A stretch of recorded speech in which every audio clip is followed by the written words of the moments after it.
दोस्तों नमस्कार। फिर से हमने आज एक नया क्वेश्चन आपके सामने लेके आए हैं। जो हमारा सीरीज चल रहा है प्रीवियस ईयर क्वेश्चन पेपर पे डिस्कस को लेके, उसी संदर्भ में एक नया क्वेश्चन है।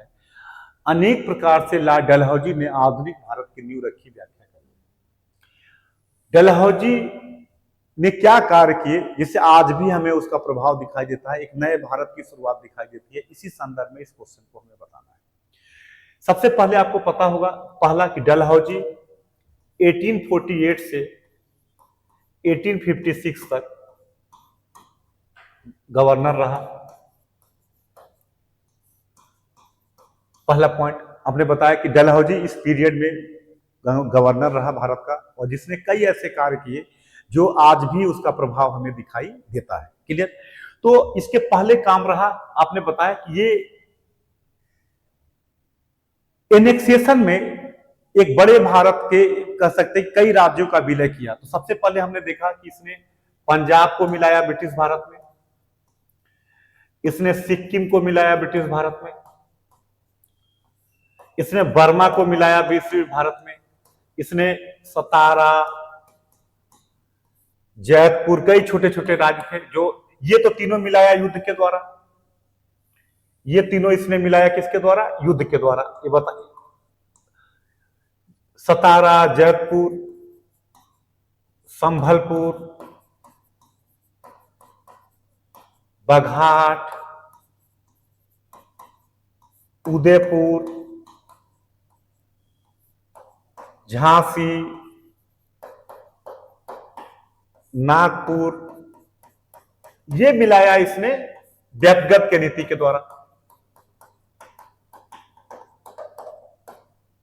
मतलब गोद लेने की परंपरा को रोक के इतने राज्यों को मिलाया। युद्ध के द्वारा पंजाब, सिख, बर्मा को मिलाया, और कुशासन के आधार पे, माल एडमिनिस्ट्रेशन के आधार पे, कुशासन के आधार पे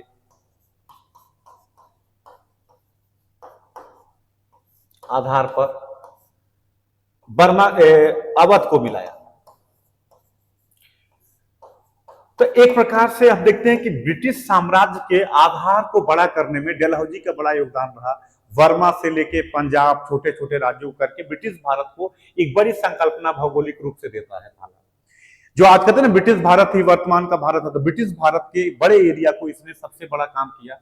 लेकिन इसने कुछ ऐसे, ये तो पॉलिटिकल काम हो गया, तो केवल इसने इतने बड़े राज्यों को, जो क्वेश्चन पूछ रहा कि इतना बड़ा काम इसने एनेक्स करके ब्रिटिश साम्राज्य को फैलाया, और अब इसको कैसे साम्राज्य को एक सुधार ऐसे किए, एक कुछ ऐसे कार्य किए जो आज भी प्रभाव में दिखाई देता है। अर्थात केवल इसने एनेक्सेशन नहीं किया, यूनिफिकेशन भी किया, इसका एकीकरण भी किया। और वही पूछा जाए, जिस एकीकरण में जो कार्य किए गए वो एक नए भारत की नींव के रूप में दिखाई देता है। जैसे देखिए, सबसे पहले इसने शिक्षा में इसी के काल में आता है वुड का dispatch act. Wood dispatch act,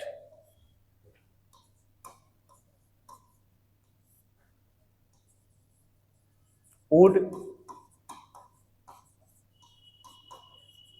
act, जिसको कहते हैं भारतीय शिक्षा का मैग्ना कार्टा। भारतीय शिक्षा का बेस कहा जाता है। 1854 में वुड का डिस्पैच एक्ट आता है, इसको भारतीय शिक्षा का मैग्ना कार्टा कहा जाता है।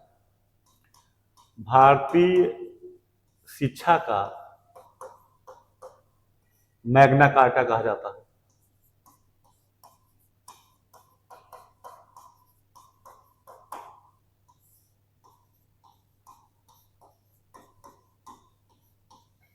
भारतीय शिक्षा, इसी के बाद कलकत्ता, बंबई, मद्रास में 3 विश्वविद्यालय बने, हायर एजुकेशन का विकास हुआ।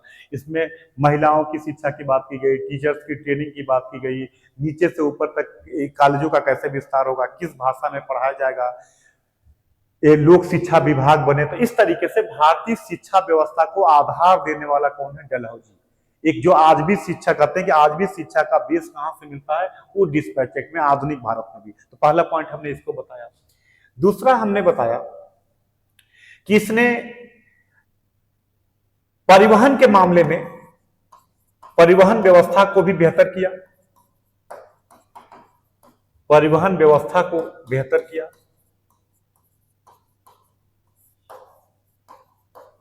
परिवहन व्यवस्था को बेहतर करने के संदर्भ में इसमें सबसे पहले रेलवे का निर्माण हुआ इसके काल में। रेलवे का निर्माण चालू हुआ, रेलवे की शुरुआत हुई, निर्माण कर सकते हैं, शुरुआत हुई। दूसरा सबसे बड़ा पॉइंट, इसी के काल में सार्वजनिक निर्माण विभाग बना, सार्वजनिक पब्लिक वर्किंग, पीडब्ल्यूडी जिसको कहते हैं, सार्वजनिक निर्माण विभाग।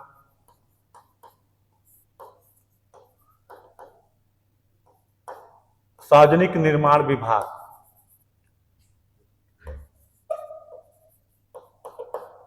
जिसके द्वारा रोड बनने चालू हुए, काफी रोडें बनी, नहरों का निर्माण कराया गया। तो परिवहन व्यवस्था में इसने एकीकरण करके सड़क और रेलवे के निर्माण के द्वारा एक पूरा एकीकरण किया, और आज भी हम इस व्यवस्था को आगे बढ़ा रहे हैं, एक नए पूरा भारत का भौगोलिक एकीकरण। इसका फायदा क्या हुआ कि भौगोलिक एकीकरण कर दिया इसने, भौगोलिक। भले इसका पर्पज कुछ और था, बंदरगाह को गांवों से जोड़ना, गांव कच्चे माल को बंदरगाह से, लेकिन उसके वो पर्पस था, रेलवे का निर्माण इसीलिए किया कि कच्चे माल को बंदरगाह तक पहुंचाया जाए, बंदरगाह तैयार माल को जो ब्रिटेन से आए गांव तक पहुंचाया जाए। लेकिन उसके एवज में भारत में रेल व्यवस्था से भौगोलिक एकीकरण हो गया।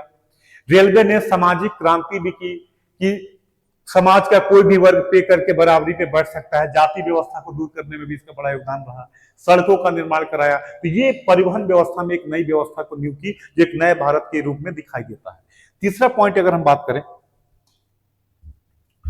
इसके बारे में, तो तीसरा शिक्षा। इसके बाद इसने लोगों से लोगों को जोड़ने के लिए संचार व्यवस्था में इसने कम्युनिकेशन में इलेक्ट्रिक टेलीग्राफ, जो अब तो नहीं है, विद्युत तार की शुरुआत हुई। सूचनाओं को एक जगह से दूसरी जगह पहुंचाने के लिए इलेक्ट्रिक टेलीग्राफ, जो अभी 2014 में बंद किया गया, अब तो मोबाइल आ गया, इसकी जरूरत नहीं है, तो विद्युत तार की शुरुआत की जिससे लोगों को जोड़ा जा सके। इसी के काल में डाक, पोस्ट ऑफिस से क्या था, डाक टिकटें चालू होती है।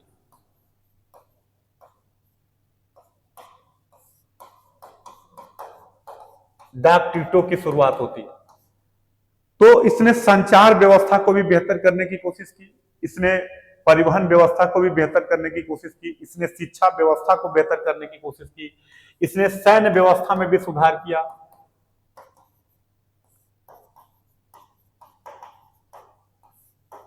सैन्य व्यवस्था में भी शुरुआत किया।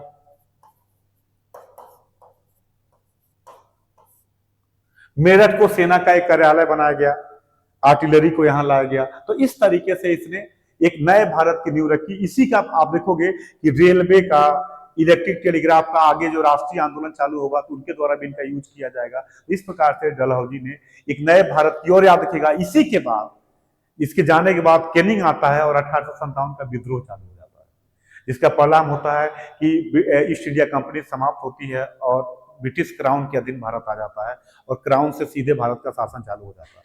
तो इसके काल में शिक्षा व्यवस्था में सुधार हुआ, परिवहन व्यवस्था में सुधार हुआ, सैन्य व्यवस्था में सुधार हुआ, ठीक है। और इस प्रकार से इसने एक नए भारत की नींव रखी डलहौजी। लेकिन ये सभी कार्य हमारे आधुनिक भारत के लिए नहीं रखा था, इसका ब्रिटिश हितों को सुनिश्चित करना था। लेकिन उस दौरान उस सुनिश्चित करने में कुछ ऐसे कार्य हो गए जिससे भारत को फायदा हुआ। एक टिप्पणी आती है, बड़ी अच्छी टिप्पणी है उपनिवेश कि उपनिवेश पके हुए फल के समान होते हैं, जब वो पक जाते हैं तो अपने आप गिर जाते हैं। तो इस विकास का आज तो शुरुआत में तो हमें निगेटिव हुआ कि कच्चे माल और बंदरगाह से हमारा मार्केट खराब हो गया, हमारा कपड़ा उद्योग खराब हो गया, लेकिन आगे चल के इसने भौगोलिक एकीकरण किया। इसका फायदा मिलेगा जब कांग्रेस की मीटिंग पूरे भारत में होने लगी। तो हमें पर्पज है, हमें बताना है, हम बताएंगे कि डलहौजी ने पहले साम्राज्य का विस्तार कैसे करता है, और साम्राज्य का विस्तार ही नहीं करता है बल्कि उनको यूनिक करता है। इसलिए कहते हैं कि अनोखा साम्राज्यवादी है ये, और एक नए शिक्षा से लेके हर जगह क्या करता है, सुधार करता है, जिसका प्रभाव आज भी हमें दिखाई देता है। क्लियर? ये रहा क्वेश्चन। अब अगली क्वेश्चन को लेके फिर हम नेक्स्ट क्लास में आते हैं। धन्यवाद।